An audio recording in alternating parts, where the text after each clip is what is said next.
Hello friends, आज हमारा topic है भूकंप, जिसे इंग्लिश में अर्थक्वेक और हिंदी में उर्दू में जलजला कहते हैं। आप सभी जानते हैं कि दुनिया में अभी तुर्की और सीरिया में भूकंप ने बहुत बड़ी तबाही मचाई है। तुर्की के 10 बड़े शहरों को तबाह कर दिया मुकम्मल तौर पर। तुर्की में भूकंप से 17,000 लोग मरे, 13,000 लोग मरे हैं, 40,000 के आसपास लोग घायल हुए हैं। अभी राहत और बचाव का कार्य जारी है, जो ये आंकड़ा और कहीं आगे बढ़ सकता है।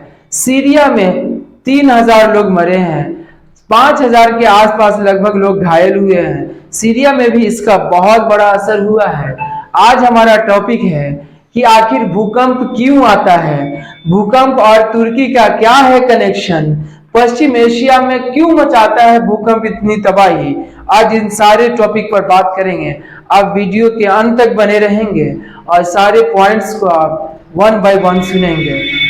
तुर्की सीरिया में भूकंप से तबाही 6 फरवरी को स्थानीय समय अनुसार 4:17 पर, जब लोग नींद में पूरी तरीके सोए हुए थे, 7.8 की तीव्रता से धरती हिली। का केंद्र तुर्की का दक्षिण पूर्वी प्रांत काहारमारस बताया जाता है। तो केंद्र तुर्की में है, जो कि सीरिया के बॉर्डर पे है। तुर्की पूरी तरीके भूकंप से तबाह हो चुका है। तुर्की में 3 महीने का इमरजेंसी का ऐलान कर दिया गया है, जिसको राष्ट्रीय इमरजेंसी घोषित किया गया है। तुर्की में 70 से अधिक देश के 14 अंतरराष्ट्रीय संगठन ने तुर्की में मदद पहुंचाने का ऐलान किया और पहुंचाया। खुद हमारे देश भारत के प्रधानमंत्री और हमारे देश के विदेश मंत्री ने इस पर खेद जताया है, अफसोस जताया है, और तुर्की में एनडीआरएफ की टीम भेजा है, मदद भेजा है।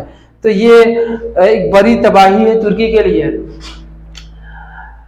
तुर्की 5 मीटर अपनी जगह से खिसक गया है।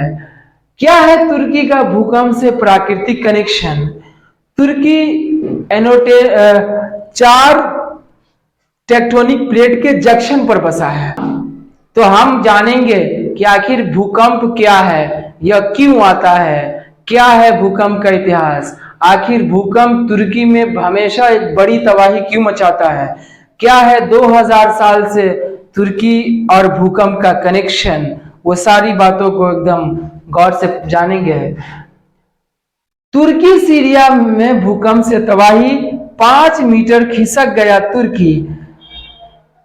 जी हाँ, 6 फरवरी 4 बज के स्थानीय समय अनुसार 6 फरवरी को 4:17 पर 7.8 तीव्रता का भूकंप आया, जिस वक्त लोग गहरी नींद में सोए हुए थे।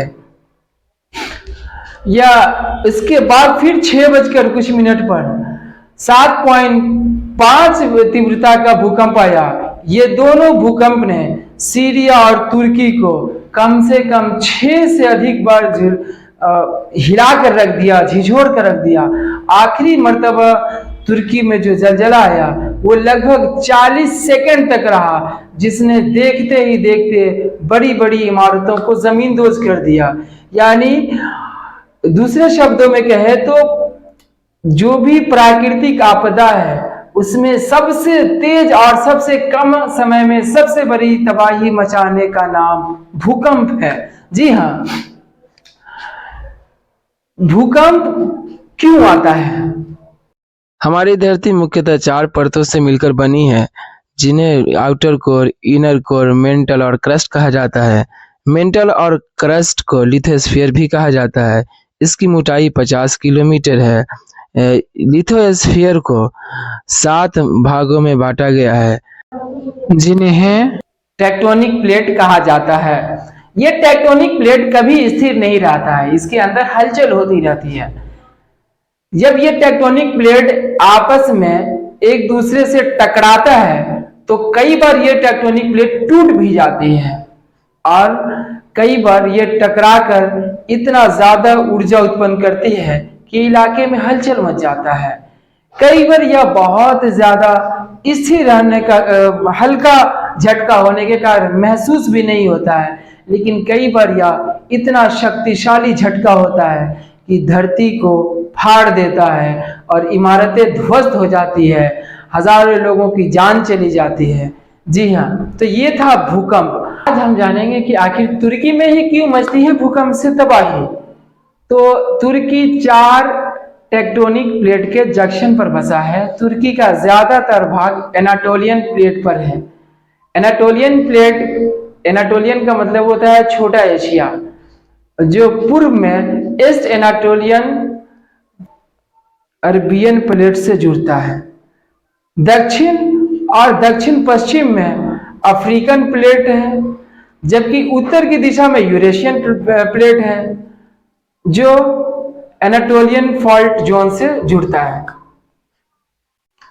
तो ये तुर्की 4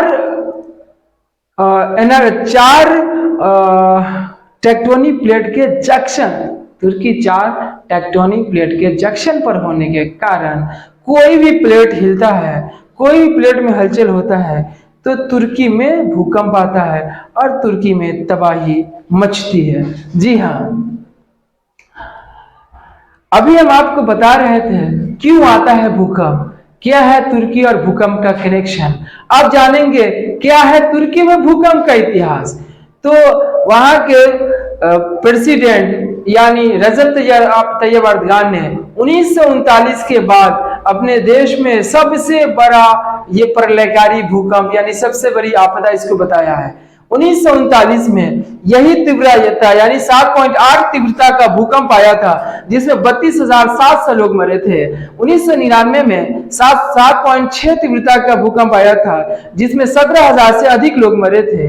13 दिसंबर 115 सी को 7.8 तीव्रता का भूकंप आया था, जिसमें 2.5 लाख लोग मरे थे। 23 फरवरी 1653 ईस्वी को 7.5 तीव्रता का भूकंप आया था, जिसमें 25 लाख। मई 1930 ईस्वी को 7.5 तीव्रता का भूकंप आया था, जिसमें 2,500 लोग मरे थे। 26 नवंबर 1943 ईस्वी को भी 7.5 तीव्रता का भूकंप आया था, जिसमें 5,000 लोग मरे थे। 1 फरवरी 1944 ईस्वी को 7.5 तीव्रता का भूकंप आया था, जिसमें 4,000 लोग मरे थे।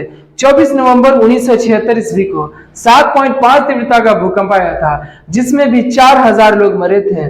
2 जुलाई 1840 ईस्वी को 7.4 तीव्रता का भूकंप आया था, जिसमें 10,000 लोग मरे थे।